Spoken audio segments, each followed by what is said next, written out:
Olá, ensino médio, tudo bem com vocês? Vamos à nossa aula do livro, então, né, pessoal? Um pouquinho atrasada, devido ao contexto, né, gente, do coronavírus, mas felizmente a gente tem esta oportunidade, nós temos este recurso de fazer a aula online, tá? Lembrando, a gente realiza essa atividade todo bimestre, certo? O livro escolhido para o primeiro bimestre, para todo o ensino médio, é este. É um livro que eu gosto muito. Eu estudo este livro desde o ano de 2015, certo? E a nossa prova será online, no Positivo On, no dia 7 de maio, ok? O que me levou a escolher este livro para o ensino médio? Normalmente, pessoal, eu escolho o livro ou de acordo com algum conteúdo que estamos estudando em literatura, ou de acordo com alguma mensagem especial que o livro pode nos passar. Eu me deparei com este livro, como eu já falei, no ano de 2015, pesquisando mesmo na internet. E o que me chamou bastante atenção nele, em princípio, foi que a autora é uma jornalista americana. Ela é vencedora do prêmio Pulitzer. Este prêmio eu acompanho já tem algum tempo. É uma coisa que me interessa bastante devido ao grau de impacto que esse prêmio contempla. Esse prêmio, na verdade, ele não contempla entretenimento, mas ele contempla publicações de documentários, fotografias, livros que tenham algum tipo de impacto ou contribuição social, política ou econômica. Então, só para ilustrar, gente, aqui está a capa do livro. Ele conta as histórias das favelas da Índia, que é o país com maior concentração de favelas no mundo, apesar de ser um país economicamente emergente, né? E o prêmio Pulitzer, só para ilustrar, gente, eu trouxe algumas fotos, na verdade 10 fotos que foram premiadas desde que o prêmio surgiu na década de 50 nos Estados Unidos. Então essa aqui foi a primeira fotografia que foi premiada. Eu não sei se vocês conseguem ver, aqui tem uma pessoa tentando descer para resgatar duas pessoas que estão dentro deste caminhão que está prestes a cair da ponte. Aí nós temos lá também, uma imagem de guerra, né? Sonhos de tempos melhores, fotografia que foi premiada em 1968. Depois nós temos essa foto também, né, gente, de 1973, todo mundo conhece essa fotografia, da guerra do Vietnã, a menina, né, com o corpo queimado. Aquela foto também de 1980, recebeu um prêmio, né, gente, o autor da foto, que só ficou conhecido muitos anos mais tarde. Vocês vejam que ele ficou conhecido só em 2006. E o que me choca, assim, o que me chama a atenção nessas fotos que ganham este prêmio é que o fotógrafo não pode fazer nada em função daquilo que ele está vendo. Mas como todo mundo, né, pode ter acompanhado, pode perceber, não são imagens para divertir, né, pessoal? São imagens, histórias, né, para contar coisas tristes que as pessoas vivem ao redor do mundo. São coisas bastante impactantes e até bastante chocantes. 1968, mais uma fotografia em torno da Guerra do Vietnã, aqui. Esta foto aqui, na verdade, foi a foto que me fez me interessar por este prêmio. Este jornalista, Kevin Carter, ele tirou essa foto no Sudão, e quando ele enviou para os Estados Unidos e ganhou o prêmio um ano depois, as pessoas ficaram questionando, além da distribuição da imagem, né, porque parece que a criança não está tão perto do urubu quanto parece. Essa criança sobreviveu e morreu alguns anos mais tarde. As pessoas questionaram o jornalista o que ele fez com a criança. E ele se sentiu assim muito culpado, porque na verdade ele fotografou, mas deixou a criança lá. Isso tem um filme que conta essa história, eu infelizmente não lembro o nome do filme, tem um tempo já que eu assisti. E aí foi a partir então dessa foto que eu comecei a me interessar. E ele se mata. O autor dessa foto, este fotógrafo, ele se mata de culpa por causa dos questionamentos, né, em cima dele a respeito da atitude que ele teve diante desta criança. Essa foto me deixa muito emocionada. Tem uma criança no colo do pai, ele está tentando entregar para os soldados. Naturalmente essa criança morre, né, gente? Tá? Enfim, ela está com o corpo queimado, ok? Ali a pessoa já está morta, né? Naquela foto lá, ele era um estudante de uma universidade que protestava contra um governante militar. E o jornalista, né, o fotógrafo, no caso, não o jornalista, ele ganhou o prêmio em 1977. E o corpo fica exposto, né, gente, em Bangkok, tá? O corpo fica exposto para ser espancado pelas pessoas. Aqui é uma agricultora judia na Cisjordânia, tentando enfrentar sozinho o exército, certo? Essa foto eu acho triste também, por motivos pessoais, obviamente, né? Os pais estão entregando um bebê refugiado para atravessar a fronteira, né? E sair do campo de concentração na Albânia, ok? Fotografia do ano 2000. E aí, gente, terminar aqui, eu coloquei essas fotos e quis falar rapidamente a respeito das fotografias para vocês entenderem qual é a escolha temática do prêmio Pulitzer. E aí nós chegamos então no nosso livro, certo? O nosso livro ganha o prêmio por causa justamente da temática que ele aborda. É uma temática humanitária, né? Como vocês já entenderam, certo? É uma temática humanitária que tem bastante impacto social, né? E como a gente também já percebeu, infelizmente, os autores, eles não têm poder sobre aquilo que eles estão abordando. Esta fotografia é uma fotografia da favela de Anauade, que é a favela em que a autora do livro vai viver por um tempo, durante um ano, né? E conhecer as pessoas e investigar e relatar aquela realidade. Então, nós temos a favela aqui e nós temos um prédio aqui. Durante toda a história do livro, fala-se muito a respeito deste contraste social e econômico que existe lá na Índia, que as favelas demonstram muito bem.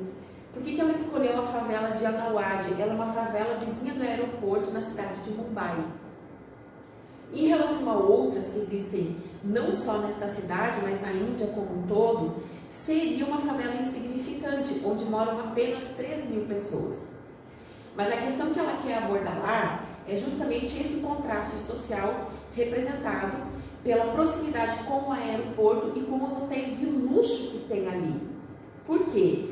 Porque o aeroporto é a porta de entrada dos negócios, vamos dizer assim, na Índia.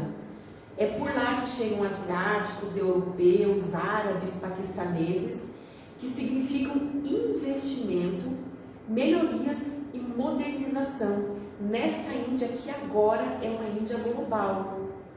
E é um investimento, um desenvolvimento econômico que não alcança a favela. Tanto que a favela, existe o projeto, né, de ela ser destruída para ampliar a área do aeroporto. Então, a autora escolhe essa favela justamente pelo contraste que a favela representa, o contraste econômico-social. O que são aspectos técnico-teóricos? A gente não chegou nesse conteúdo ainda no primeiro ano. Nas outras turmas nós já estudamos. São os componentes de uma narrativa, tá? Toda história, a narração, né? A nossa aula no primeiro ano hoje de manhã foi sobre narração. Toda narração tem esses componentes, certo, gente? Quem conta a história, com que tipo de linguagem, como a história está estruturada, qual é o tempo da história, em que tempo os personagens vivem e em que espaço eles vivem, tá? Então, vamos começar pelo espaço simples, mas que na verdade, no contexto daquelas pessoas, é um espaço muito importante, é uma favela, onde as pessoas vivem bastante aglomeradas, tanto que o conflito principal da história surge justamente em decorrência da aglomeração. As pessoas dividem paredes, né, gente? Então nós temos um grande conflito que vai marcar muito a vida daquelas pessoas. Não parece uma história real, tão chocante que ela é, mas infelizmente é real sim.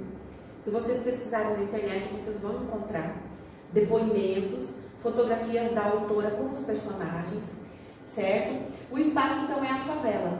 A favela em contraste com o aeroporto, com os hotéis de luxo. Casinhas pequenas onde pessoas vivem aglomeradas. Nós vamos ter também a mobilidade desses personagens no espaço. O Maidan, que é muito mencionado dentro da história, e as instituições, orfanato, polícia, certo? Em que tempo a história acontece? Ela dura mais ou menos, vamos dizer assim que ela dura 10 anos, tá? Vamos dizer que ela começa em 2000, vai até mais ou menos 2008. A gente tem um pouquinho de retrocesso no tempo, porque tem a construção da favela, a origem, como as pessoas foram morar lá. Eram empregados da construção civil, né, que foram morar lá, justamente para trabalhar nas construções do aeroporto ou em torno. E eles encontraram aquele espaço que na verdade era um lamaçal, aterraram e passaram a viver ali. Qual é a estrutura da história? Divisão em capítulos, né? São pessoas que aparentemente não têm nada em comum, mas vivem no mesmo lugar, cujas histórias vão se entrelaçar. Linguagem simples, de narração, né? Com parágrafos curtos, tá? Capítulos curtos também. Cada capítulo foca um personagem. E a história vai sempre caminhar no sentido de responder a pergunta inicial do livro, em busca de um final feliz, certo? Quem é o narrador? Atenção para o narrador é um elemento importante dentro da história. Neste caso, por ser um documentário, nós não temos um narrador fictício. Nós temos um narrador real, que no caso é a própria Catharine. O narrador, em geral, ele é uma personalidade fictícia, imaginária, que é criada pelo autor. O narrador não existe concretamente, que é criado pelo autor, com exceção das histórias em primeira pessoa, né? Para contar a história sem participar dela.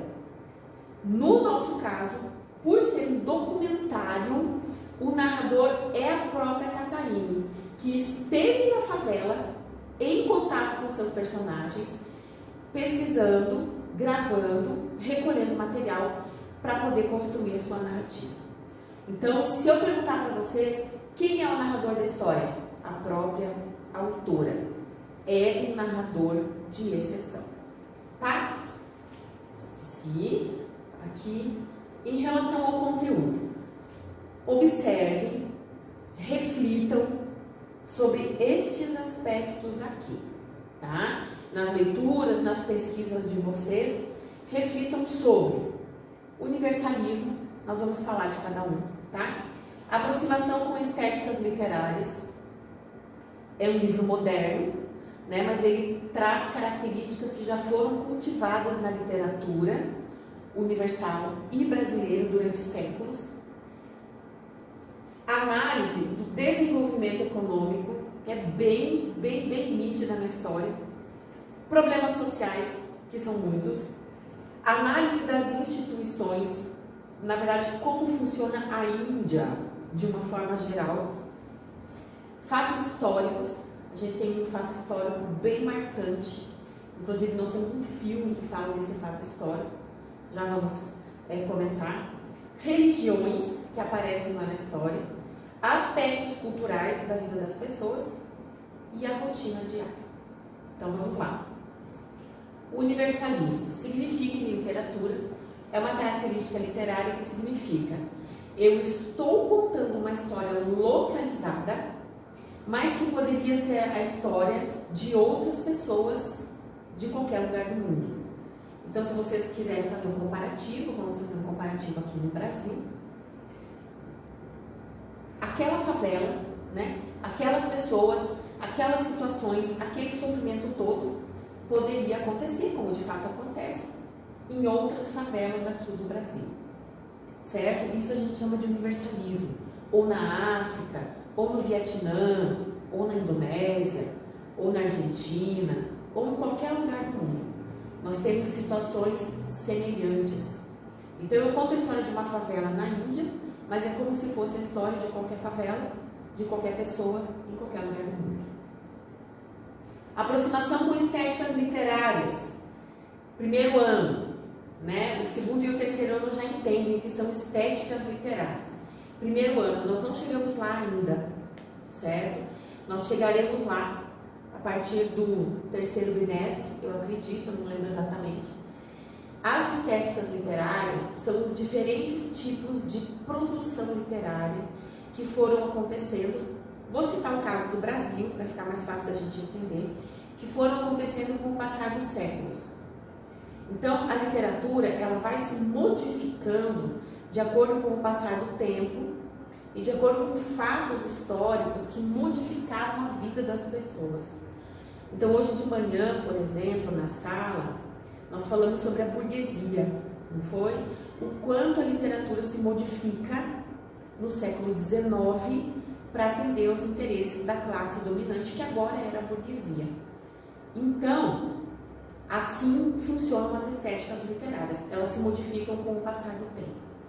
No caso deste livro, a identificação é com uma estética, na realidade duas estéticas literárias que acontecem ao mesmo tempo, inclusive se cruzam em várias características, que é o realismo e o naturalismo.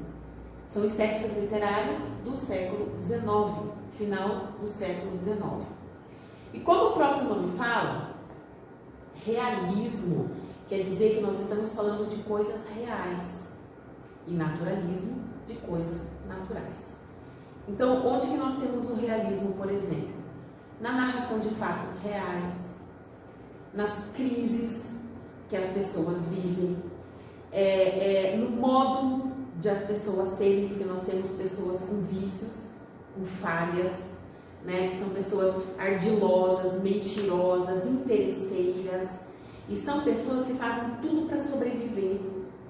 O realismo e o naturalismo perseguem muito essa característica da luta pela sobrevivência. O realismo, entretanto, ataca as instituições privilegiadas socialmente. O naturalismo ataca as instituições prejudicadas e inferiores social e economicamente. Sendo assim, a gente tem ambas as estéticas dentro da nossa história. Coisas que estão presentes: análise psicológica, violência, a morte. Vejam o quanto de mortes cruéis nós temos dentro da história. A injustiça, a corrupção, o egoísmo, a falta de higiene, a fome, a convivência com animais, as péssimas condições de vida. Isso tudo a gente tem dentro do realismo e naturalismo e, portanto, também dentro da nossa história. Análise do desenvolvimento econômico está em quê? No crescimento da Índia e num crescimento econômico que não alcança os favelados. Em vários momentos do livro nós temos esses favelados não têm emprego. Quando a cidade de Mumbai sofre um ataque terrorista no ano de 2008, fatos históricos, tá? A cidade para de receber turistas, né? Então, o trabalho em torno do aeroporto e nos hotéis de luxo já fica prejudicado. Os europeus param de visitar a cidade, os árabes, os asiáticos, enfim. Então, isso é um mercado que já fica prejudicado. Outra coisa que aparece bastante, a vida dentro dos hotéis. Desde a paisagem, quem frequenta, as festas que são realizadas lá. E tem um episódio assim, que eu acho muito interessante dentro da história. Quando a favela, no final do dia, eles acendiam fogueiras e, vamos dizer assim, aguçavam essas fogueiras com as fezes dos animais. Então essas fogueiras tinham um cheiro muito ruim. E esse cheiro, por causa da proximidade, alcançava os hotéis. Então era uma coisa muito impactante para quem estava dentro do hotel. Aquele cheiro muito ruim, que já é um contraste econômico. Então vocês vejam, a Índia é um país emergente economicamente, no entanto, as pessoas ainda vivem nessa situação. Nós temos personagens que morrem de doença, outros que se matam por causa das condições e das injustiças que são obrigados a viver. Nós temos também uma análise da região agrícola da Índia, que é a região de Vidarbha, que é uma região bastante pobre, pouco desenvolvida, e que até recebe investimentos do governo, mas que por causa da corrupção são investimentos que são desviados. Nós temos o orfanato da irmã Paulette, que também desvia os recursos, manda as crianças embora, recebe recursos das ONGs e não aplica, né, no tratamento com as crianças. Então a gente tem tudo isso. Nós temos as ONGs também, lembrei agora, as ONGs, que são na verdade instituições só para receber fundos, né, dinheiro, para serem financiadas, mas não aplicam nos projetos que prometem. Nós temos o problema da água na favela, né, gente? Eles têm pouca água, o governo não investe. Nós temos os partidos políticos que prometem melhorias, né, e depois vão embora para outras favelas onde tem mais gente, onde eles conseguem prometer, onde eles conseguem mais votos, enfim, tá? Aqui é o desenvolvimento econômico da Índia, certo? Problemas sociais, são muitos. A precariedade na educação, a corrupção generalizada, não só dentre os moradores, porque eles lutam para sobreviver, mas nós temos a corrupção generalizada que atinge todos os níveis, desde o sistema judiciário, a polícia, os trabalhadores em geral. Tem um episódio que me marcou, uma criança que trabalha, ela vai ter o seu braço esmagado, né? E hoje, por exemplo, nós temos direitos trabalhistas, mas aquela criança não teve direitos trabalhistas, ela perdeu o emprego, porque ela estava prejudicada, né, nas suas condições de trabalho, porque ela teve uma mão esmagada. Tampouco recebe algum tipo de ajuda. Os hospitais, cujos médicos e enfermeiros roubam os remédios e os equipamentos, eles têm sequer água para oferecer para os doentes. Usam as mesmas luvas, não tem antibióticos. Nesse aspecto a gente não pode reclamar, não é? Se nós compararmos com a nossa realidade aqui no Brasil, ok? Então são N problemas sociais. Nós temos também os ishras. No livro eles são tratados assim, ishras, mas são os homossexuais, né, gente, que são portadores de mau agouro, de má sorte. Então as pessoas têm muito medo.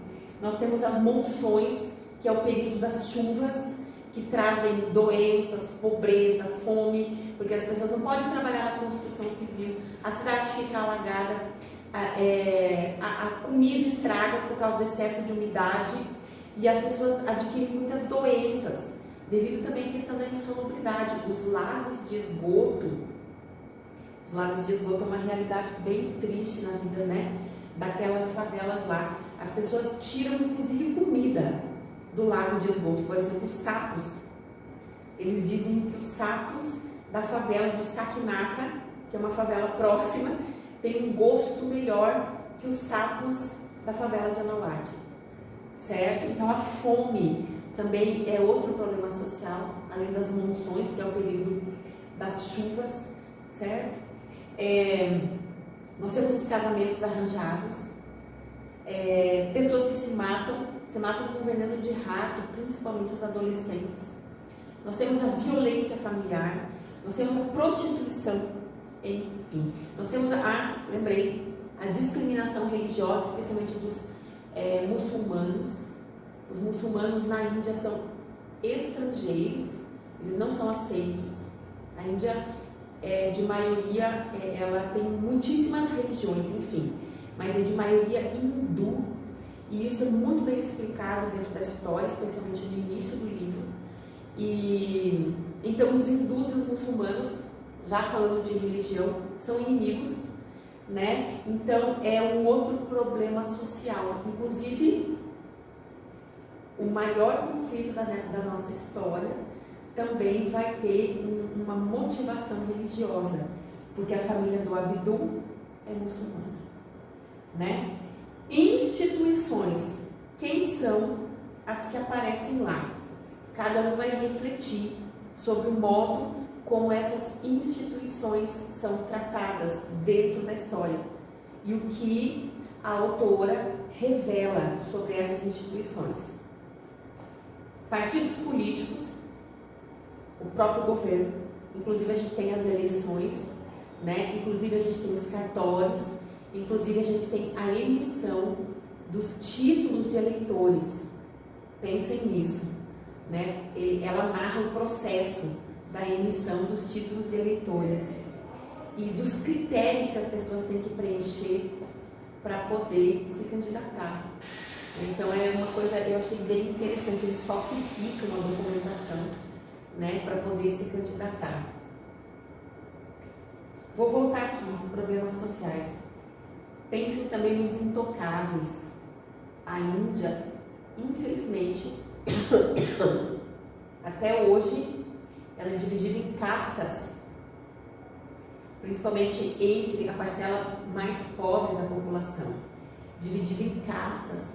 E aí a gente tem a casta dos intocáveis, que são aqueles que fazem os piores serviços, né? Que limpam fezes, enfim. Tem um livro, vou fazer um parênteses, é um livro interessante que fala, chama A Distância Entre Nós, que fala sobre a relação patroa e empregada dentro da Índia. Na casa da patroa, por exemplo, a empregada não pode se sentar à mesa para comer, fazer refeições.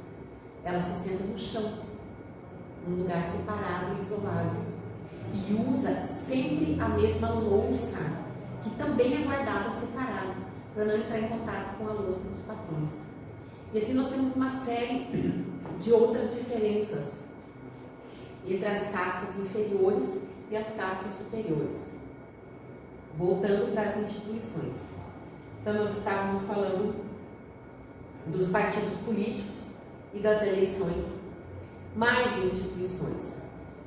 Os empregadores, vamos dizer assim, os capitalistas, como eles tratam os empregados? Nos hotéis, nos aeroportos. Nós temos a polícia. A polícia, e ela está muito presente na história.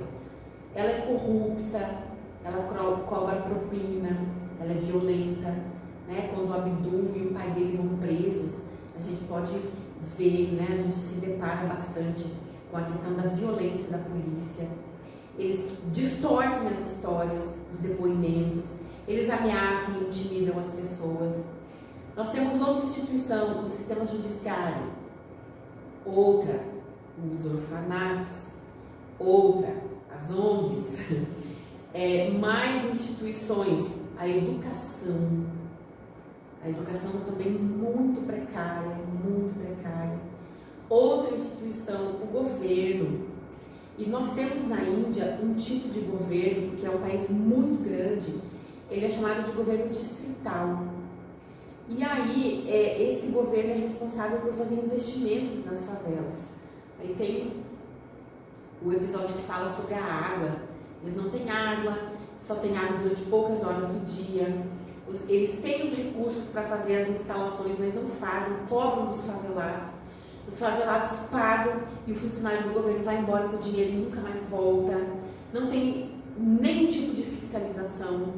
Então, o governo e os governos distritais também são instituições que são criticadas dentro da história. A análise e a crítica são características das escolas literárias que nós já mencionamos, que é o realismo e o naturalismo, tá? Fatos históricos. Nós temos o desenvolvimento econômico da Índia, início do século XXI, né, gente, a partir dos anos 2000, tá? Nós temos, eu vou recomendar para vocês um filme chamado Atentado ao Hotel Taj Mahal. É um fato histórico bem marcante na história de Mumbai. Jovens paquistaneses chegam de barco à cidade e eles vão atacar lugares de grande concentração de pessoas. Atacar sem piedade. E é interessante que enquanto a cidade está apavorada por causa desse ataque, as pessoas lá na favela de Mumbai, muitas delas, na favela de Anawad, muitas delas sequer ficam sabendo desse ataque. E cada um continua muito focalizado no seu problema pessoal, de lixo, de comida, de doença, de drogas. São meninos que usam drogas, né? A gente tem uma droga que eles chamam de Erazés, que seria uma espécie de corretivo, né? Que eles geravam para enganar a fome, enfim. Tem um personagem que me marca muito, é o Sunil. Ele é pequeno, nós temos o Sunil e a Sunita. Eles são órfãos, né? Há muitos anos. E o Sunil não cresce, ele não cresce por causa da fome. E essa é uma das grandes preocupações dele. Então eles cheiram as drogas baratas que eles têm ao alcance, inclusive para enganar a fome. Religião, muçulmanos e hindus, que são inimigos. Os muçulmanos são a minoria na Índia, que a Índia é um país de maioria hindu. E eles são de todas as formas discriminados. Vou simplificar. Aspectos culturais, nós temos muitos. As crenças das pessoas, desde o uso da túnica das mulheres, daquele brinco, daquela joinha que as mulheres usam no meio da testa, as orações, a alimentação, eles têm um festival, que é um festival que chama Navratri, que seria o mesmo período do Ramadã para os países muçulmanos, que é o mesmo período da Quaresma para nós, certo? O animal sagrado, enfim, são muitos os aspectos culturais que aparecem lá. E o dia a dia, vou deixar para cada um refletir como é o dia a dia daquelas pessoas, como dormem, como convivem, como circulam, né? O preconceito contra as mulheres, o medo que as mulheres têm de ter sua honra atacada, como é que é o comportamento das mulheres, dos homens, daquelas que conseguem se envolver com a política, qual é o preço a se pagar, o que todos eles buscam a partir daquelas vidas miseráveis que eles têm. Nós temos um senhor que tem um problema no coração, né? E ele vai ter um final triste, um final trágico, tá? Então, como é o dia a dia dessas pessoas? Lembrando que a maioria deles tem sua principal fonte de renda na coleta e no trabalho com o lixo. Então, são pessoas que dormem no chão, que têm pelo corpo cicatrizes, né? Que são consequências da vida que eles levam. Vermes, cortes, machucados, feridas, ratos na cabeça, nas orelhas, falta de higiene, dormir no chão, banheiros públicos, enfim, como é o dia a dia daquelas pessoas. Como é o transporte? Nós tínhamos os rickshaws, que é uma espécie de táxi da Índia. O que era o Maidan? O que era o Erazés? Tá? Então são coisas muito presentes lá, certo? Reflitam, pesquisem, ok? Sobre esses itens aqui, que são os itens que compõem o conteúdo da história, certo?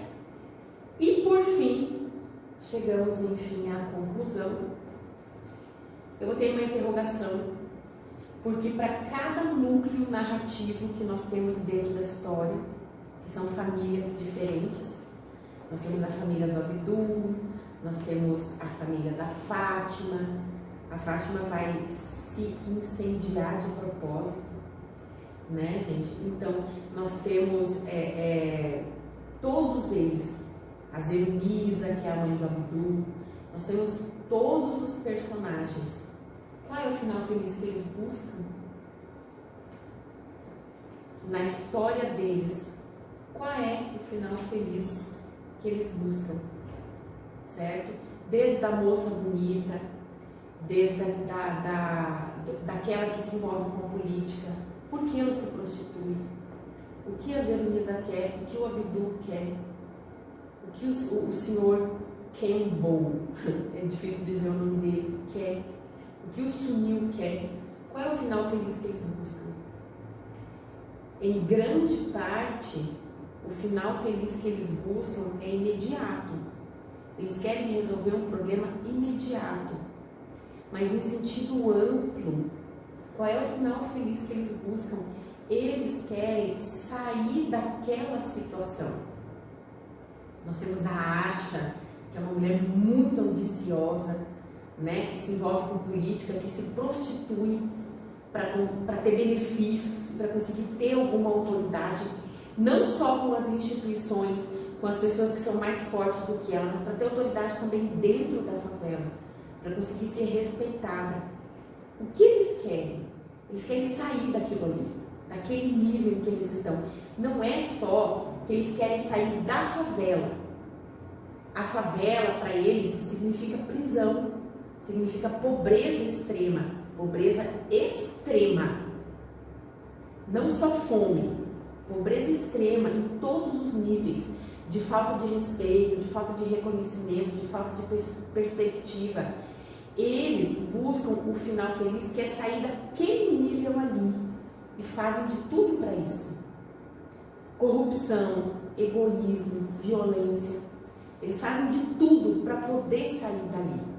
Mas sair dali significa não só sair da favela, mas sair daquele nível, não só de situação econômica, mas de falta de reconhecimento social que essas pessoas vivem. Que são pessoas que, no fundo, têm vidas muito precárias, dormem no chão, sequer têm o que comer, né? Então, têm vidas muito, muito precárias, muito tristes, muito pobres, e querem, então, sair deste nível em que estão.